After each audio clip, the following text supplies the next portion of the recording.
اعوذ باللہ من الشیطان الرجیم، بسم اللہ الرحمن الرحیم۔ ناظرین محترم و سامعین کرام، السلام علیکم ورحمۃ اللہ وبرکاتہ۔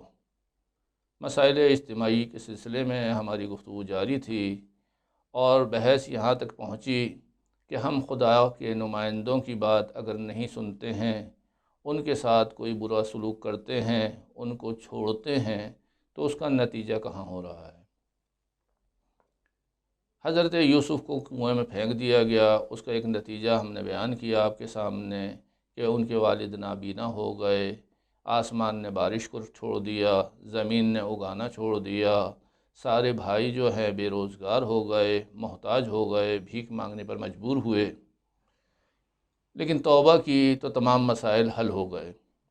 حضرت یوسف کو جو ہے بیچ دیا، ایک دفعہ بہت کم پیسوں میں بیچا، ایک دفعہ بہت زیادہ پیسوں میں بیچ دیا، لیکن نتیجہ کیا ہوا؟ نتیجے کے طور پر 7 سال کا قحط آیا ہے۔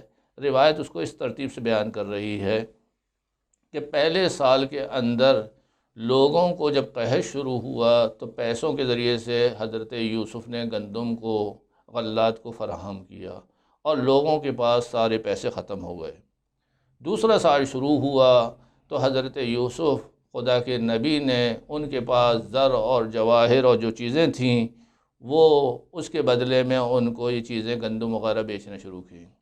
جب تیسرا سال شروع ہوتا ہے تو ان کے جانور تھے، جو مویشی تھے، جو زمین وغیرہ تھی، ان کو پیغمبر نے لے کر ان کو گندم فراہم کرنا شروع کی۔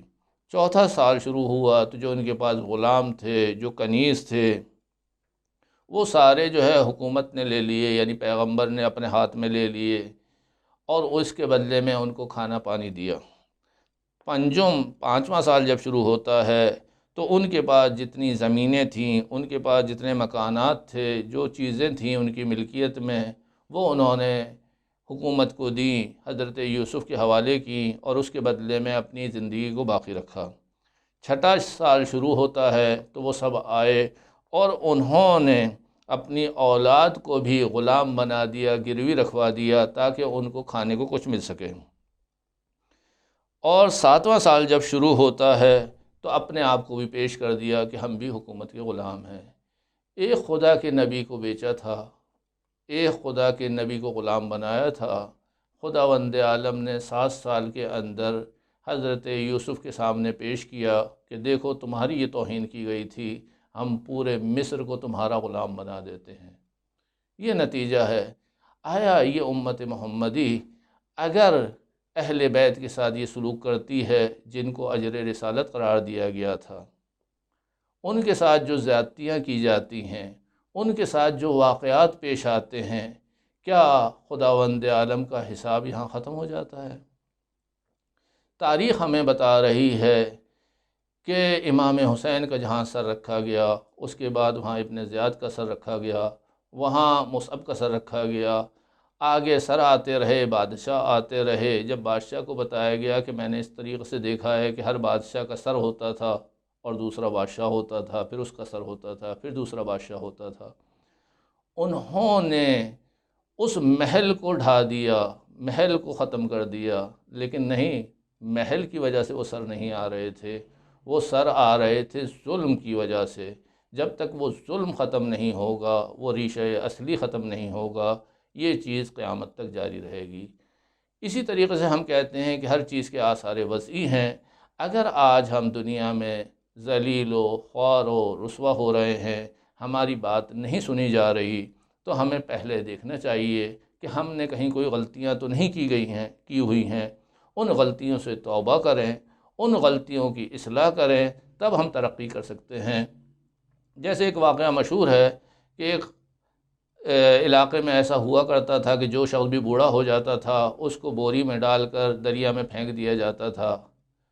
ایک بچہ جب لے کے چلا تو باپ نے اس سے کہا کہ بیٹا مجھے پھینک تو رہے ہو لیکن ایک بات سن لو۔ اس نے کہا سنائیے۔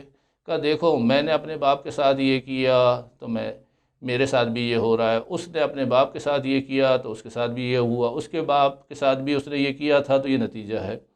تم بھی مجھے پھینک تو دو گے، مجھے اپنے جانے کا افسوس نہیں ہے، لیکن میرے پھینکنے کے بعد تمہارا بھی یہی اشر ہوگا۔ تو اس کو یہیں روکنے کی کوشش کرو۔ تو جو غلطیاں ہو چکی ہیں، جو کوتاہیاں ہو چکی ہیں، خداوند عالم غفور و رحیم ہیں، اہل بیت مغفرت کرنے والے ہیں، شفاعت کرنے والے ہیں، معاف کرنے والے ہیں۔ اے پیغمبر، جب یہ تمہارے پاس اپنی غلطیوں کو لے کر آتے ہیں تو ان کو معاف بھی کر دو اور ان کے لیے استغفار بھی کرو۔ ان سے مال اگر لیتے بھی ہو صدقات کے طور پر، خیرات کے طور پر، خمس کے طور پر، زکوٰۃ کے طور پر، تو ان کے مال کو بھی پاکیزہ کر دو، ان کی جانوں کو بھی پاکیزہ کر دو۔ جب خداوند عالم نے ہمیں اتنے بہترین موقع فراہم کیے ہوئے ہیں تو ہمیں ان سے استفادہ کرنا چاہیے، خدا کا شکر ادا کرنا چاہیے۔ السلام علیکم ورحمۃ اللہ وبرکاتہ۔